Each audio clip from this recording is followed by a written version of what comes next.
Left lens में आपका स्वागत है।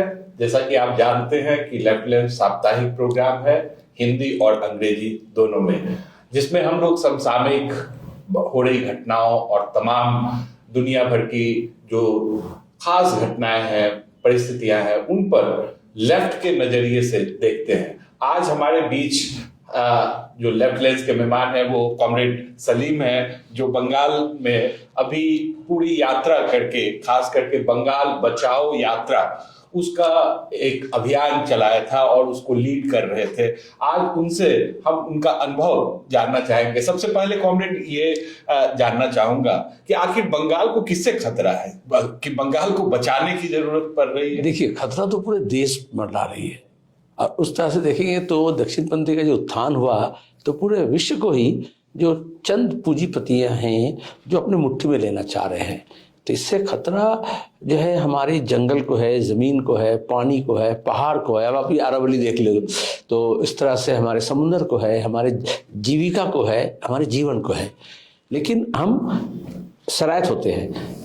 देश को सबसे बड़ा खतरा आज जो फांसीवाद का जिस तरह से उत्थान हो रहा है, जिस तरह से मॉब लिंचिंग हो रहा है। आप देखिए क्रिसमस के समय ईसाइयों के सामने जाके, चर्च के सामने, स्कूल, किंडरगार्टन स्कूल में जिस तरह से हमला हुए हैं, जिस तरह से हमारे बंगाल के लोग जो प्रवासी मजदूर हैं उनके ऊपर जिस तरह से हमले हो रहे हैं, उड़ीसा में, आसाम में, उत्तराखंड में, त्रिपुरा के जो एंजल चाकमा, उसको जिस तरह से MBA के स्टूडेंट को पीट के मारा गया, तो हम खतरे से खाली नहीं हैं। लेकिन हमारा ये समझ है CPIM का कि आप देखिए, अगर देश को बचाना है तो बंगाल को बचाना है। बिल्कुल इसी तरह से सबको, चाहे अलग अलग प्रांत है हमारे, चूंकि एक संघीय ढांचा है, हर प्रांत में हमारे जो है वहाँ के जनता, वहाँ के जो मजदूर, जो मेहनतकश लोग हैं, जो विद्यार्थी हैं, जो नौजवान हैं, जो खेतियार मजदूर हैं, किसान हैं, उनको बचाना है। तो उनको बचाने का पहला शर्त है उनके अंदर एकता कायम करना है और उनके अंदर जो विभाजन की जो शक्ति है, भेदभाव की जो शक्ति है, उससे निपटना है। और देश इतिहास गवाह है, मैं बंगाल से आता हूँ बोल करके नहीं, हमारे देखिए आप अंग्रेजी साम्राज्यत्व के विरोध में हो, हमारे साहित्य हो, संस्कृति हो, हमारे रेनेसां हो, राजनीति हो, किसान आंदोलन हो, तेभागा हो, तो बंगाल हमेशा इस देश के जो है सोच में, समझ में राह दिखाया है। और आज जब देश एक चौराहे पर खड़े है और राह टटोल रहा है, तो बेशक बंगाल की कुछ अपनी जिम्मेदारी होती है। और उल्टा तरफ से आप अगर देखेंगे तो पूरे देश में ये दक्षिणपंथी जमकर बैठने के लिए वो ये देखा कि अगर वामपंथियों से हम नहीं निपटते हैं और उनको अगर किनारा कसी नहीं करते हैं, तो इसलिए आप देखो 25 साल पहले हिंदुस्तान टाइम्स में एडिटोरियल लिखा गया कि cut them to size, CPIM को या वामपंथी को, कि ये अपने शक्ति से ज्यादा दिखा रहा है, क्योंकि ये देश की नीति, विदेश नीति, राजनीति, खास करके उस दौर में जबकि UP1 में जब समर्थन कर रहे हैं हम, तो विदेश नीति क्या होगा, न्यूक्लियर पॉलिसी क्या होगा, आदिवासियों के बारे में क्या होगा, अल्पसंख्यक के बारे में क्या होगा, ये वामपंथी क्यों तय करेंगे? वो मजदूर, रेडी वाले लोग या जो पार्ट टाइम वर्कर हैं या कॉन्ट्रेक्चुअल लेबर, उनके बारे में कहेगा। देश के नीति में वामपंथी का अपना पक्ष रखना, जनता के पक्ष रखना, वो उनको शोभा नहीं देता। इसलिए वो खास करके अभी देखो आप केरला में, उसी तरह से त्रिपुरा में, उसी तरह से बंगाल से ये शुरुआत हुई 25 साल पहले। और इस सदी के शुरुआत से ही तमाम जो रजत पसंद ताकत थे वो इकट्ठा हुए, देसी विदेशी। इस यात्रा जो आपकी अभी रही, उसका कुछ अनुभव, तो इसलिए हम ये समझे कि आपको हमें फिर से go back to the basics, हमें अपने जो वर्ग है उनके साथ हमारे संपर्क साधना है। जो जनसंपर्क है उसमें जो ढीलापन हुआ है उसको और भी ज़्यादा मजबूती से सामने ले आना है। हमारे संगठन में जो कुछ मतलब कोताही है, कमजोरी है, उसको दूर करना है। और हमारा जो लेफ्ट के जो ऑल्टरनेटिव है, वाम पक्ष की जो विकल्प है, शिक्षा के बारे में, स्वास्थ्य के बारे में, रोजगार के बारे में, कृषि के बारे में, पर्यावरण के बारे में, उन्हें हमें लोगों के पास एक बड़े पैमाने से ले जाना है। तो ये सोच से, कंसेप्ट से इम्प्लीमेंटेशन तक ये योजना हम 6 महीने से बनाए।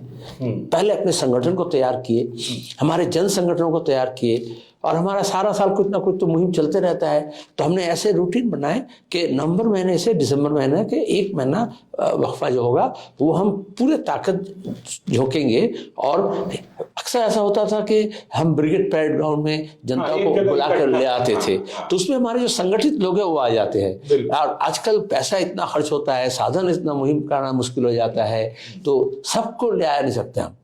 और इतना बड़ा मैदान भी नहीं है कि हमारे पूरे ताकत को हम एक जगह ले आकर के खड़े कर दें। तो इसलिए हमने ये सोचा ये अदर वे राउंड, अगर पहाड़ मोहम्मद के पास नहीं पहुंचती है तो मोहम्मद को ही लाजमी है कि पहाड़ तक पहुंचे। तो इसलिए हम एकदम उत्तर बंगाल से दक्षिण बंगाल तक योजनाबद्ध तरीके से एक ट्रंक रूट पकड़ के और ये यात्रा किए। दूसरी बात है, अभी ये चल रही है, ये समाप्त नहीं हुए। अब ये ब्लॉक में, प्रखंड में, बूथ में, मोहल्ले में, गांव में, बस्तियों में ये यात्रा जारी है। यात्रा शब्द का मतलब ही ये होता है कि इट्स अ कंटिन्यूअस प्रोसेस है, चल रहा है और ये चलता रहेगा, ये एक मुहिम है। और दूसरी बात ये हमने यात्रा पड़ाव और पड़ाव नहीं है, पड़ाव नहीं है, इस तरह से जत्था भी नहीं है। आप पहले हम जत्था करते थे, तो यात्रा है बंगला शब्द में, हिंदी में भी ये मल्टी फैसेटेड है, मतलब कई माने हो सकते हैं इसका। तो हम मल्टी टायर है और मल्टी प्रॉन्ग स्ट्रेटेजी है। तो हम ज़्यादातर जाके मीटिंग करने के बजाय गांव में बैठ करके लोगों से बात कर रहे हैं। गांव या शहर नहीं, हर पेशे के लोग, चाहे वो ईंट भट्टा के मजदूर हों, भट्टा मजदूर हों, चाहे वो रिक्शा चालक हो, चाहे वो बीड़ी के मजदूर हों, चाहे वो प्रवासी मजदूरों के परिवार के लोग हों, तो हर सेक्शन के साथ हमारा एक संपर्क साध रहे हैं। और हम कुछ मांगे लेकर के उनके पास नहीं जा रहे हैं, उनसे हम मांग रहे हैं कि आप क्या समझते हैं हमारे देश, हमारे राजनीति, हमारे अर्थनीति में हमारे बंगाल को बचाने के लिए क्या जरूरी है, और उसको हम अपने आंदोलन संघर्ष में उसका रूप दे रहे हैं। तो इस तरह से मैं बोल सकता हूं, अभी तो ये अंगड़ाई है, आगे और लड़ाई। बिल्कुल सही कहा कॉमरेड। ये जो पार्टी की समझ जो आपने रखा कि अगर हमें पार्टी को आगे लाना है, जनता का के सही सवालों को ले जाने के लिए, तो उनको संगठित करना, और खास करके उसका जो बेसिक क्लास है जिसमें खेतिहर मजदूर हैं और किसान हैं, गरीब किसान हैं, तो उनको संगठित करने में जो बंगाल में आपने जिस कमजोरी का जिक्र किया, उसको अब दूर करने के लिए क्या ठोस प्रयास हो रहे हैं? नहीं, एक तो ये है कि दक्षिणपंथी का जब उत्थान होता है तो मीडिया, संस्कृति, राजनीति ऐसा होता है, उसको बोलते हैं टॉप डाउन। ऊपर में एक व्यक्ति का चेहरा होगा, एक, चाहे वो गायक हो, चाहे नायक हो, चाहे अभिनेता हो, चाहे नेता हो, उनको बनावट से बनाया जाता है, उसका हर एंगल से फोटो लेकर के, तस्वीर लेकर के फिर कहा जाता है देश का नेता कैसा हो, ऐसा हो व वैसा हो। और फिर भी मीडिया कहती है कि आपके पास तो कोई चेहरा नहीं है। तो हमने ये कहा कि दिल को देखो, चेहरे का न देखो। तो दिल किसके लिए तड़प रही है? हमारे देश की राजनीति क्या हमारे देशवासियों को बंटवारा करने के लिए या देशवासियों को इकट्ठा करने के लिए? देश प्रेम का मतलब क्या है? एक सूबा से लोग दूसरे सूबा में जाएंगे, उनको मॉब लिंचिंग किया जाएगा, उनके खुराक को लेकर के, उनके पोशाक को लेकर के, जैसे हमारे प्रधानमंत्री कहे कि लिबास दे करके पहचाना जाता है। अभी ये जो चाकमा की हत्या हुई, उनको चीनी बोला गया, मोमो बोला गया, त्रिपुरा के हैं, नॉर्थ ईस्ट के चेहरा ऐसा होता है। प्रधानमंत्री पिछले गणेश उत्सव से पहले भाषण में कहे कि वो, उनको चाइना नाम नहीं बोले, वो नाम बोलते भी नहीं है, कतराते हैं, कहे कि वो मूर्ति आता है गणेश का ना, आँख खोल नहीं सकता, खींचा खींचा रहता है। इसका मतलब इसको बोलते हैं प्रोफाइलिंग। वो हमारे देशवासी ये कह रहे हैं कि वो देसी नहीं है हमारा, वो विदेशी है। तो जो देहरादून में हुआ उसकी जिम्मेदारी तो इस संघ परिवार को और प्रधानमंत्री को लेना पड़ेगा। उन्होंने ये कहा, CNRC के समय में कहा कि लिबास से पहचाना जाता है। तो इन तमाम बातों को हम नहीं बोल करके हमारे जो वर्ग है उनके साथ हम संपर्क साधते हैं, तो उनसे हम बुलवा रहे हैं। इसको बोलते हैं टॉप डाउन जो इफेक्ट है दक्षिणपंथी का, उसके बजाय बॉटम अप। जो गरीब, जो मेहनत कशों का जो संघर्ष होता है वामपंथियों का होता है, वो बॉटम अप होता है। मैं आपको मिसाल देता हूँ, आज 1 जनवरी है, कल रात को सब न्यू ईयर्स के पार्टी हुए हैं। तो जब देखिएगा क्रिकेट मैच कोई जीतता है या बर्थडे पार्टी होता है, तो फोम लेकर के हो या शैंपेन लेकर के हो, उसको ऐसे करते हैं और वो एकदम फुआरा के तरह निकलता है ना। हाँ, लेकिन एक गरीब प्यासे को अगर एक बोतल का पानी नीचे गिरा हुआ मिल जाए, कोई फेंक दिया आधा पी करके या थोड़ा रह करके, तो उसको पूरा उठा करके वो बॉटम अप करता है, पीछे को एकदम ऊपर करता है, तभी उसका जो हिस्सा है उसको मिलता है। तो हमें ये नीचे को झजोड़ना है और नीचे से इसका उत्थान करना है। तो हमने ये बंगला में ये कहा कि देश को बचाने के लिए बंगाल को बचाना है, बंगाल को बचाने के लिए वाम पंथा को फिर से उभारना है, और वाम पंथा को उभारने के लिए हमारे जो मजदूर मेहनतकश लोग हैं, लुटेरों के खिलाफ, उनको संगठित कर, बटेरों के खिलाफ जो आपस में बांट रहा है हमारा तमाम कुछ साधन को, जो मेहनतकश लोग हैं उसको बंगला में बोलते हैं लूटे खावर विरुद्ध खेटे खावर, जो खटने के लिए तैयार है लेकिन उसको मौका नहीं मिल रहा है या उसके मजदूरी नहीं मिल रहा है। जिस तरह से जी राम जी करके मनरेगा को खत्म किए, हर एक अधिकार जो हमें मिला था, जिस तरह से लेबर कोड ले आए हैं, तो हम उसको जनता के बीच में जब जा रहे हैं, आप देखो मीडिया में बैठने से अभी हमारा अनुभव हुआ, लोग कहते हैं विभाजन, हिंदू मुसलमान, बांग्लादेश, पाकिस्तान, कश्मीर, लेकिन जब गांव में जाके हम बैठ रहे हैं, लोग बोलते हैं हमारा रोजी क्या होगा, हमारा शिक्षा क्या होगा, हमारा स्वास्थ्य क्या होगा, हमारा सड़क क्या होगा, हमारा सिंचाई क्या होगा, हमारा नदी का कटाव क्या होगा।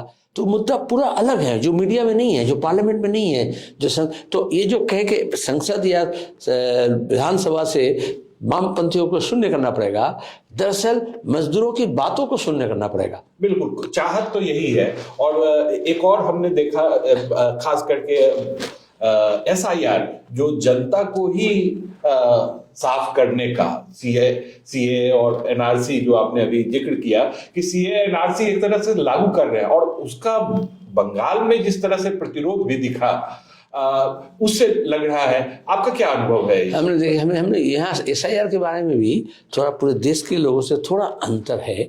हमने वहाँ 2 prong स्ट्रेटेजी ली है। एक तो संविधान के अनुसार आप नागरिकता की पहचान नहीं कर सकते, इलेक्शन कमीशन की जिम्मेदारी नहीं है, ये SIR की ज़रूरत थी नहीं, हज़ारों करोड़ रुपए का लागत करके, इतना ढकोसला करके आप क्या कर रहे हो? अरे मृतक व्यक्ति का अगर नाम हटाना है, जो इलेक्शन कमीशन की जिम्मेदारी है, तो 20-25 साल से ये मृतक व्यक्ति का नाम है क्यों? और हमारे यहाँ आजकल डेथ रजिस्ट्रेशन हो जाता है, चाहे कब्रिस्तान में हो, चाहे श्मशान में हो, सेमेट्री में हो, तो सरकार के पास डिजिटल इंडिया की बात करते हैं हम, सरकार का पास सब कुछ है, आप क्या खाते हो, क्या पहचानते हो, क्या देखते हो, तो कौन मर गया उसके बारे में नहीं है। हमारा बर्थ रेट भी मालूम है, तो 18 साल की उम्र में हो रहा है, तो 18 साल पहले हमारा बर्थ रेट क्या था, उसमें से हमारी बढ़ोतरी होगी, डेथ रेट की अवसर घटेगी, डेथ के जो लिस्ट है वो निकाल करके ये कंप्यूटर में बैठ करके सरकार कर सकती थी। लेकिन ठीक नोटबंदी की तरह आप देखो, ये वोटबंदी है, नोटबंदी में जिस तरह से काला धन को उनको निकालना था, विदेश से लाना था, वो सब मुद्दा को खो दिया। वो कहे आपके पास जो 500 रुपए है, 1000 रुपए है, वो बैंक में जाके जमा दो। 110 लोग मारे गए, काला धन कुछ निकला नहीं, कोई काला धन के अपराधी को कहीं भी लैंप पोस्ट में जला करके सजा नहीं दिया गया। वो 50 दिन बोले थे, इतने दिन हो गया, लेकिन हाँ, तो लेकिन कालाधन का मुद्दा ही को वो हटा दिए। बिल्कुल। तो वोट के बारे में भी वो यही कर रहे हैं, आपको अगर जो गलत है, अगर घुसपैठी भी है, अगर मृतक भी है, अगर डुप्लीकेट एंट्री भी है, तो आप बैठ के ये काम आसानी से कर सकते थे। उसके बजाय आप सब लोगों को, आप देखो जो पैरालिसिस है, मतलब फालिज हो गया जिसको, जो तुम्हारे यहाँ के उम्रदराज है, उनको भी जाके अभी क्लेम काउंटर में जाके लाइन में खड़ा करना पड़ रहा है। तो ये मोदी जी जनधन खाता में भी ऐसी लाइन में खड़ा किए थे। तो फासिस्ट जो होते हैं ना, वो सरकार जनता के लिए काम नहीं करती है, सरकार अपनी काम को जनता के ऊपर लाद देती है कि वो परेशान रहे। कभी कहे आधार कार्ड बनाओ, कभी कहे उसको लिंक करो, कभी कहे वो पैन कार्ड बनाओ, फिर उससे लिंक करो, फिर वोटर से लिंक करो। ये तो सुप्रीम कोर्ट का थोड़ा मुदाखलत हुआ, बिहार का हमारा अनुभव था, इसलिए मैं कहा एक तो इसका जो दृष्टिकोण है उसके विरोध में हम कहें, लेकिन हम सहायता केंद्र बनाएं, वोटर सहायता केंद्र, और SIR के ऊपर पूरी हम चौकसी से नजरदारी किए। तो हमने इलेक्शन कमीशन कुछ करने से पहले हमने वोटर लिस्ट को स्क्रूटनी कर लिए, और उनके पास हमने जमा दिया कि हमारे बूथ में ये 800 के अंदर ये 150 जो है ये मृतक है, इसके फलाना तारीख को मौत हुई है, आप इसको नाम निकालो। तो शासक दल जो है वो उनको रखना चाह रहे थे, और CO के ऊपर, AEO के ऊपर, BLO के ऊपर उनका जिम्मेदारी था कि इसको दबाव था। लेकिन हमने जनता को किया कि आपका एक भी वोटर का नाम कटना नहीं चाहिए। और दूसरी बात है वोटर, अब देखो हमारे संविधान में पहला शब्द है we the people of India. बिल्कुल। हमारे जो ECI बने हैं या वोट होता है वो है जनप्रतिनिधि, पीपल्स रिप्रेजेंटेटिव एक्ट। कहीं सिटीजन्स का नाम निशान नहीं है। संसद में जब कॉन्स्टिट्यूशन असेंबली जब संविधान पास हुआ तो ये we the citizens of India नहीं हुआ, या जो ECI बनी वो ये नहीं है कि सिटीजन्स ऑफ इंडिया एक्ट के मुताबिक, वो पीपल्स रिप्रेजेंटेटिव है। तो हम जनता को, जन को ऊपर रखे हैं सबसे। तो वोटर जो होगा वो इस देश की जो जनता है उसका अधिकार है, वो अधिकार को छीन रहे हैं और बैकडोर से NRC या CNR। हम आसाम का अनुभव हमारे पास है, डाउटफुल वोटर किए हैं। तो आज क्रोनोलॉजी समझाए थे ये होम मिनिस्टर कि हम पहले CA करेंगे, फिर NRC करेंगे, और फिर आप क्रोनोलॉजी समझिए, फिर डाउटफुल वोटर करेंगे, फिर डिटेंशन कैंप में डालेंगे। तो हमने ये कहा कि आप पूरे देश को डिटेंशन कैंप में नहीं डाल सकते।